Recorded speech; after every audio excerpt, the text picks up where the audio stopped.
So, hello guys, Alicia nyo, nagbabalik ulit para sa ating panibagong video. So, mga minamahal, nagsalita nga po itong bagong halal na senador na si Rodante Marcoleta patungkol nga po dito sa impeachment ni Vice President Sara Duterte at amoy na po talaga natin na mukhang tatablahin niya itong ating mga House prosecutor.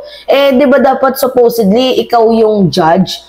Di ba hurado kayo? Dapat sana maging fair, maging balanced kayo sa mga ibibigay ng mga prosecutor, na mga ebidensya na ilalatag sa inyo.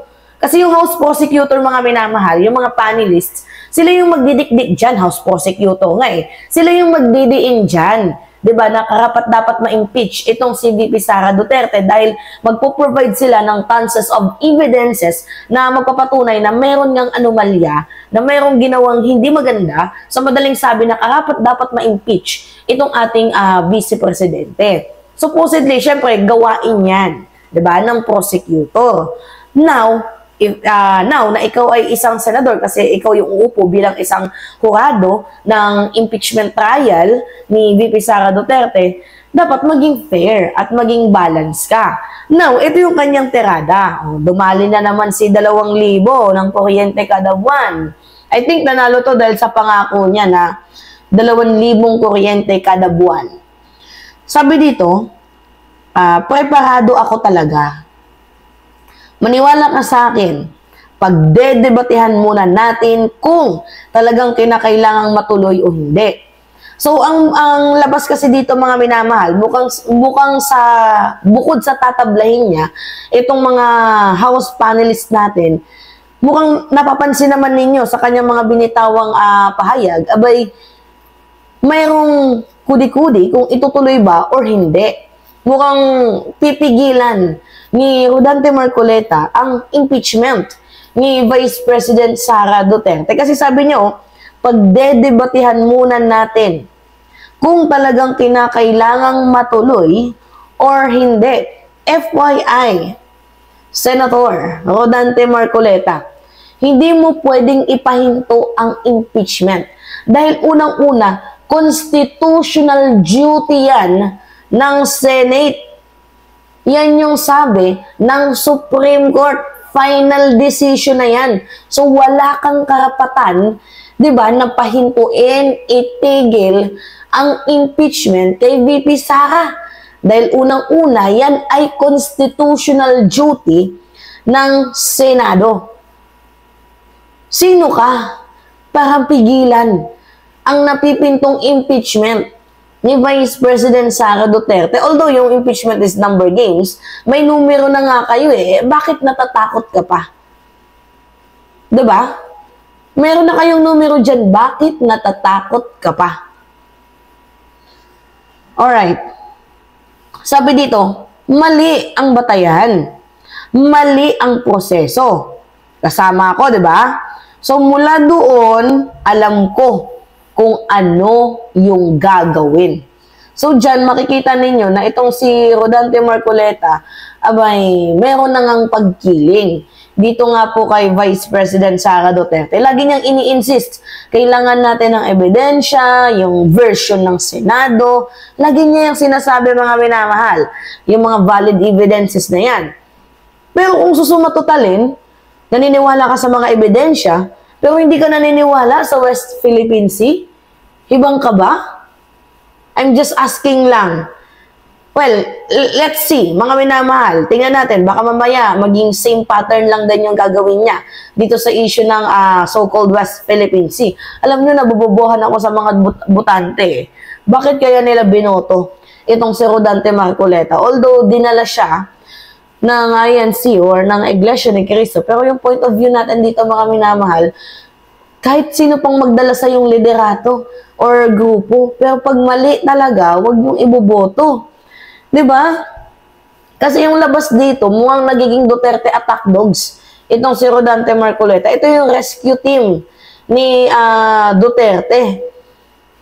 Naalala ninyo, mga minamahal, kung paano ipagtanggol lagi ni Marcoleta itong si former President Duterte at itong si VP Sara Duterte, yung sa budget noon, natatandaan ninyo, 'di ba? Na bakit hindi na lang ibigay yung budget na 'yan Kasi yan naman yung dating patakaran, di ba?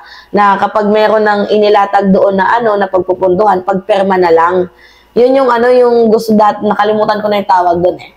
Comment nyo na nga lang, yung pagkabigay, pipirmahan na lang agad. Kasi yun yung old model ng na pag humingi ka, perma agad. Hindi yun na yung hinihingi yung saan mo gagamitin, di ba? Yung parang ganon. Kalimutan ko yung tawag doon. Pero anyway, yan yung gusto mangyari noon ni Rodante Marcoleta. Dito nga po sa pagbibigay sa budget kay kay Vice President Sara Duterte, 'di ba? Yung wala nang tanong-tanong, perma agad. Kaya itong si Sara namumuro, 'di ba, mga minamahal sa mga confidential funds. Kasi pinapalaki ninyo yung ulo. Ngayon, natatandaan niyo din tong balitang to noong October 2? Yan balita ng October 2, mga minamahal. Sabi dito, COA reports, Davao City had over 2.6 billion confidential funds during Sara Duterte's mayoral term.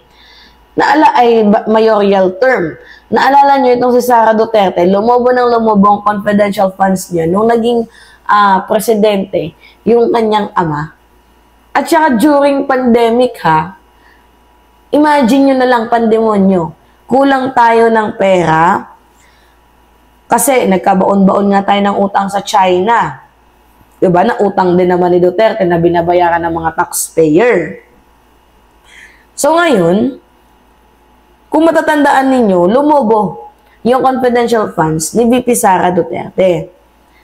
Panahon, diba, ng pandemonyo yun, mga minamahal. Katanggap-tanggap ba yun? Tapos hindi man lang maipaliwanag saan napunta yung mga pera na yun.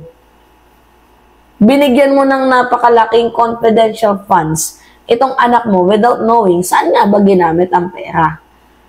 Sabi dito, Davao City had over 2.6 billion in confidential funds from 2016 to 2022. Corresponding the year's Vice President had served as mayor. The 2016 audit report covered her first 6 months as mayor, taking over after her father Rodrigo Duterte was elected president. So the 2022 report covered her last 6 months as mayor before becoming vice president and the first 6 months of her brother Sebastian term as a mayor. So, Davao City had confidential funds about 144 million noong 2016, 293 million noong 2017. Ito na yung sinasabi ko sa inyo, yung pumasok na yung pandemic. Malapit na pumasok ang pandemic. Ito 2018, 420 million. Ito na, yung pandemonyo, yung 2019, 460 million. From 2019 to 2022. Diba? Tama bang behavior to? Kaya pinapalaki kasi ng mga nasa paligid, ng mga attack dogs ni Duterte. Ito nga pong ni Sara, itong kanyang pag-uugali. Which is yung confidential funds niya, diba? Lumalaki, pinapalaki ninyo yung ulo, pinapagbigyan ninyo without prior notice to the public na saan ba gagamitin itong perang to, approve agad. Gusto nila ganun yung mangyari. Diba? So, kaya itong si Sara Duterte, namumuro dito nga po sa confidential funds na yan. Dahil tinotolerate lang ninyo. Kaya nga sabi ko dito kay baka itong impeachment, abay, brasuhin din ng mga senador. Kahit gaano pa man kagaling itong ating mga panelist, itong ating mga prosecutor, baka itong impeachment ni VP Sara Duterte ay brasuhin din, mga minamahal, ni Rodante Marcoleta ng mga ibang senador. Ang akala ata ni Marcoleta parang ABS-CBN din yan. Pwede niyang ipitin, pwede niyang gipitin. Well, let's see. Tingnan na lang natin sa mga darating na araw. Pero as a senator, dapat maging fair ka, dapat maging balance ka. 'Di ba? Tingnan mo yung mga ebidensya, hindi yung ikaw mismo ang pipigil na mangyari or ikaw yung pipigil dito nga sa impeachment trial para nga po dito kay Vice President Sara Duterte. Dahil in the first place, dapat nasa gitna ka, pumapagitna ka, hindi yung may kinikilingan or meron kang pinapanigan.